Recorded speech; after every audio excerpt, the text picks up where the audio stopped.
Ciao ragazzi, oggi continuiamo il nostro processo di ascolto con l'ultimo album di Caparezza che per il momento mi sta piacendo da morire, assolutamente sì. Oggi abbiamo una canzone molto importante da quanto detto da lui, che è A Comic Book Saved My Life, e sono veramente curioso di sentirla, ma veramente tanto. Quindi non perdiamoci in chiacchiere e andiamo subito all'ascolto.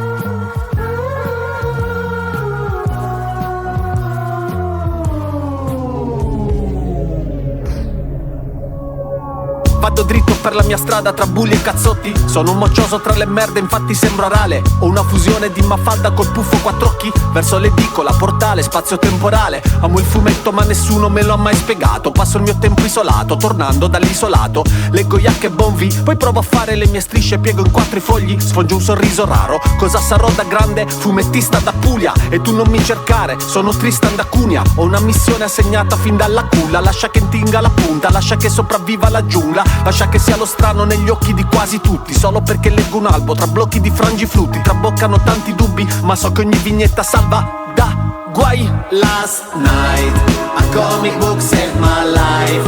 La Magnus a Gonagai. La presa non molla mai, mai, mai. Last night, a comic book saved my life. La presa non molla mai, mai, mai, mai. Last night. Grazie al fumetto scopro musica che ben presto si prenderà tutto lo spazio senza permesso. Rockets, Kraftwerk, gruppi che del resto sembrano usciti dalle tavole di Frank Hampson. Brani che attirano il mio interesse. Se li canta Bowie vestito ed extraterrestre. Divento un rapper tra tipi alfa, sono Ziggy Stardust. Non sanno che senso abbia come i primi manga. Ho un carattere inadatto al mestiere che ho scelto. Preferisco l'assenza al clamore. Lascio pure che il volume mi strappi l'orecchio. Mi sento l'ultimo metabarone. Porto il fumetto in ogni disco, su ogni palco, in ogni viaggio da furgone, in ogni zaino graphic novel. Se mi atteggia ragazzino puoi chiamarmi shonen. Firmo copie dentro un padiglione. Last night, a comic book saved my life. La Magnus a Gonagai. La presa non molla mai, mai, mai. Last night, a comic book saved my life. La presa non molla mai, mai, mai, mai. Last night. È il giorno di Exuvia, faccio l'audiometria. La mia speranza brucia come il carro di Elia. Il responso è che sto diventando sordo. Sono a Roma per il Media Day ma vorrei scappare via. Le mie interviste nei giorni più tristi. Peccato, rispondo calmo a tutti i giornalisti. Teatro, non bastavano i dannati fischi. Si fottano i dischi, non voglio dimenticare le voci che amo. Mi sveglio con pensieri macabri, affanno sudando. Nel letto immagino una corda sul ramo più alto e una condanna, la gente mi scatta mugshot. Ma il fumetto lancia ciambelle di salvataggio. Grazie alla copertina del disco pop-up e scorrinato dai comic festival tipo Rehab. So che se perdo i superpoteri e lo specchio di Jack Kirby, lo spettro di Jack Kirby mi riguarirà. Last night.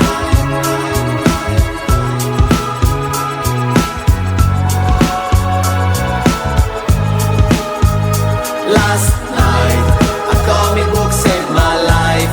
La presa non molla mai, mai, mai, mai. Last night, a comic book saved my life.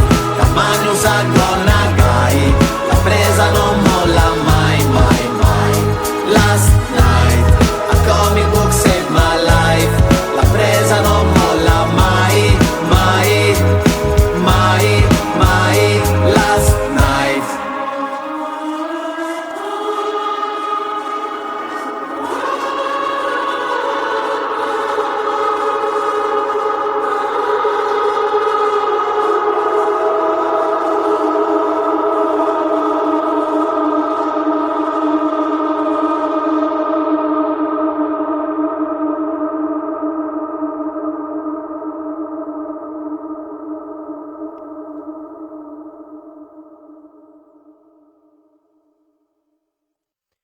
Ragazzi, questa canzone è veramente molto importante perché lui racconta appunto questo problema che ha avuto mentre insomma registrava il disco Exuvia, che insomma sentiva di perdere udito, sentiva che pian piano stava sempre più diventando sordo, e che lui ha avuto anche l'acufene, insomma ha avuto un po' di problemi qua di là. Adesso io non so bene perché non sono un tecnico di queste cose, però so che lui si è ritrovato veramente in un momento difficile per colpa di questa cosa, e quindi l'ha voluto raccontare in questo singolo, e dicendo che appunto un fumetto gli ha salvato la vita, che sarebbe, se non sbaglio, il fumetto che ha scritto appunto per questo CD. Correggetemi se sbaglio, adesso io non so di preciso, ma penso che sia così. Comunque sta di fatto, da quello che io ho letto, poi non lo so, però sta cosa della cufene già la so da tempo, e lui ha avuto questo periodo veramente difficile e l'ha riportato appunto su questa canzone. Quindi è una canzone molto toccante, molto importante, assolutamente. Una canzone bella, anche se onestamente un po' triste, perché insomma non è una canzone sicuramente felice, però è anche vero che si è ritrovato e quindi è riuscito in un qualche modo a superare questa cosa, ed è una bellissima cosa, insomma, perché è sempre difficile in momenti difficili rialzarsi, soprattutto se accadono cose così forti, così importanti. Però parliamo della canzone fantastica, ritornello molto bello, intrigante, la parte finale che spacca assolutamente, quindi tantissima roba, veramente tantissima roba. Io ragazzi vi ringrazio molto, se avete altri consigli mi raccomando qua sotto nei commenti, e noi ci becchiamo ad una prossima reaction. Ciao!